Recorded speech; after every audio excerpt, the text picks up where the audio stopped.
What's up, guys? In this video I am going to do the redstone tutorials for the three main components of my auto checker.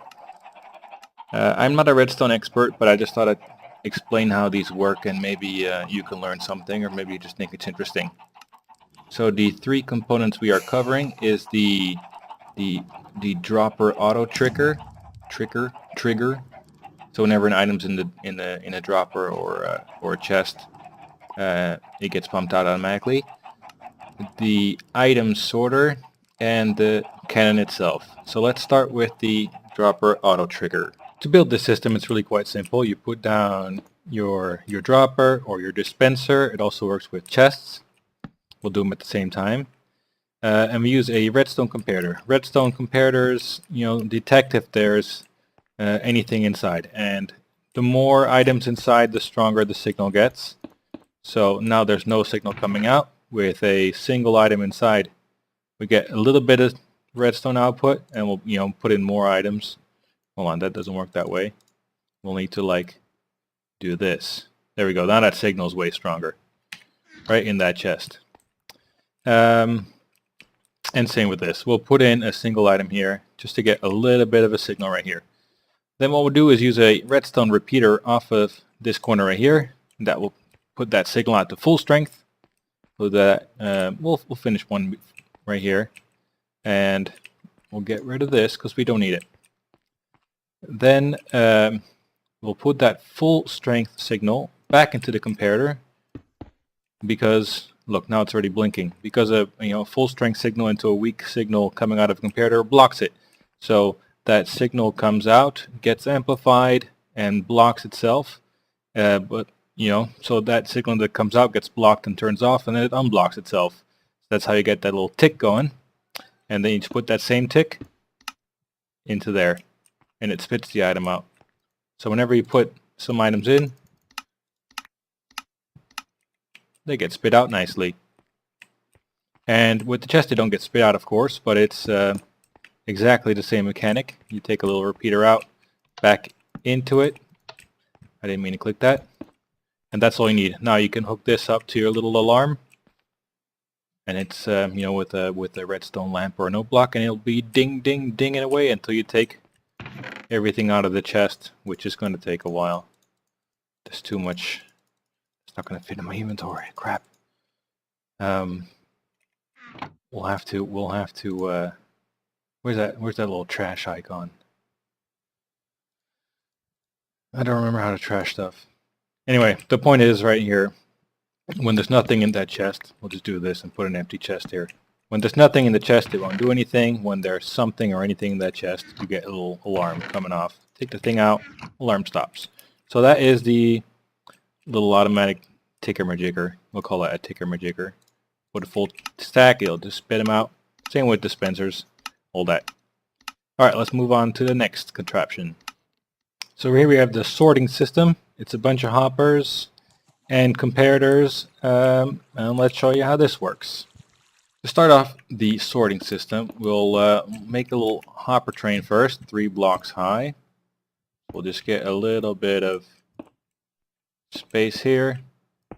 Let's say this is the chest at the end of it, and then we'll just get a bunch of hoppers to feed into it like this. One more for good measure.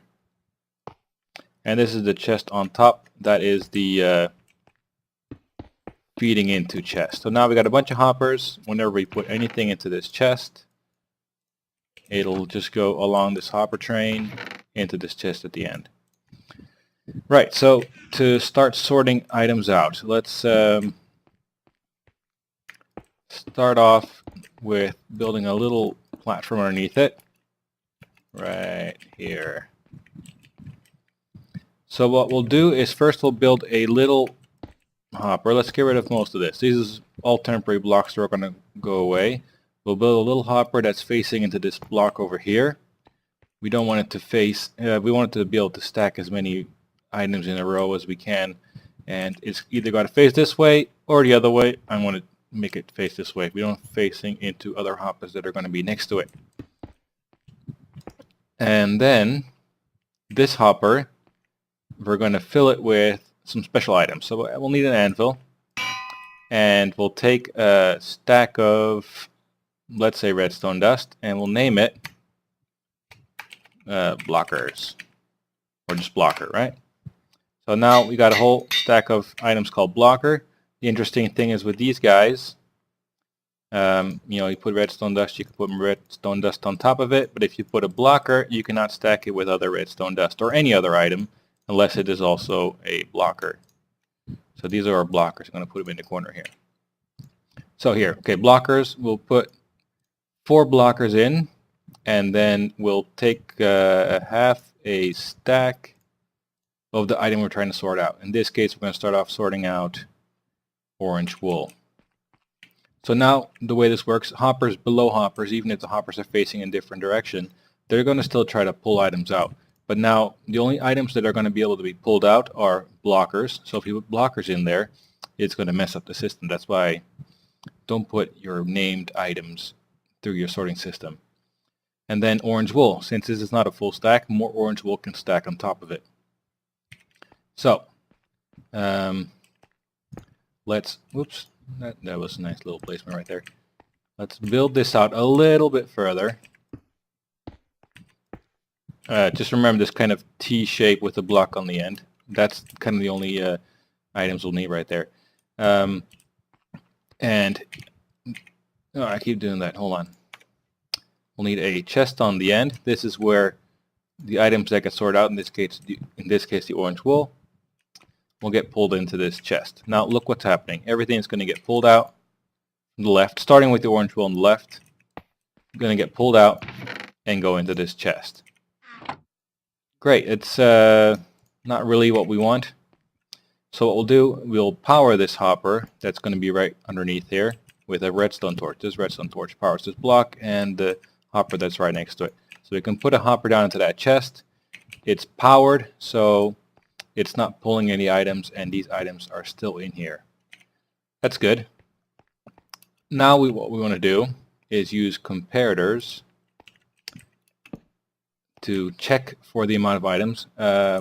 With these guys, they are stackable, but nothing will stack with them unless you put your blockers in there, which is stupid. And the orange wool. So let's say there is no orange wool. The signal is going to go, 1 tick far. And if we put, let's say, a whole stack of orange wool, the signal is going to go only to here and not further. So that's why you can line up as many of these guys as you want, because at the point when they're starting to cross over, this is the trigger bit. This guy will never go onto the one on the side right here. So it won't trigger the one that's right next to it, even though it's going to go a different path. It's just a little bit too far. So that is how that works. So this signal is saying, okay, there's a lot of orange wool and we can take some of it out. So we'll put a repeater under here.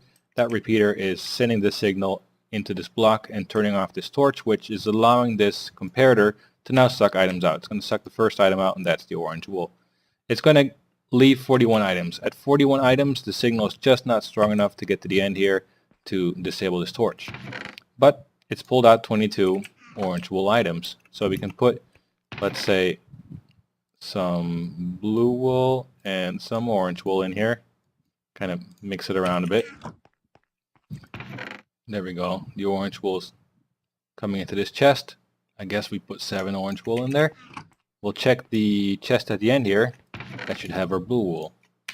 Very nice. All right, and now if you want to, also let's put a sign on there. And these are blockers? No, those are blockers. Okay. We'll put a sign on here, and we'll put. Maybe I should have done an item frame, but we'll orange. All right. We should have gotten item frames.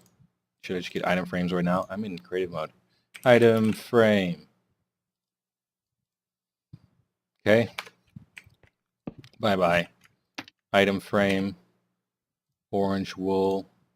Orange wool. We don't need that anymore. Okay, so we'll put an orange wool here. So now this chest is going to have our orange wool. Let's just put a little orange wool in there and we'll see it happening again. Now our second chest, we're going to do it for a blue wool. So we'll put the exact same shape right here. We'll put our chest, not like that. We'll kind of angle it a bit so they don't join. You can also, do something else. Get like long chests like this, 2 and then 2. That way you can fit more items in there too. Put an item frame on there. Put on some blue wool. There we go. Now before you put this, actually we can just go ahead and put this hopper right here. It doesn't matter because there's nothing above it getting sucked out anyway. But put in the redstone parts, same as before, with a comparator, repeater here, a torch here, some dust that leads all the way up with a comparator at the end. And now for the final hopper that goes in between, we can aim it at that comparator, if we could reach. There we go. You have to crouch and click it on there. Right, and now all we got to do to make sure this sorts blue wool, we'll take our blockers, block off the end right there, and put blue wool. It'll go down to 41, as it was before. 41 is the magic number in this case. If we use eggs, it'll be something else. But now we can put orange and blue in here. Apparently that's... Anyway, so that's orange. It'll get sorted into here. If I didn't break it. I don't think I broke it. The blue is coming in. It's going through a bunch of blue before it goes to the orange. 22 orange in there, 23. Okay, there we go. So the orange is coming in. That's good. We'll add one more with eggs, just to show you how it's a little bit different, because eggs don't stack all the way up to 64. We'll build this little shape, put a little chest down, put an item frame with an egg, put a hopper down into it, put our little redstone repeater going towards that torch at the bottom, dust along the top, comparator, and our lovely final hopper aimed at that comparator. There we go. We'll put our blockers in the end. We'll put our eggs. So that's going to go down to 10. It's an item of 16. So 5 of these guys already went out. So if we can put in some, let's take a stack. Eggs, orange, and blue.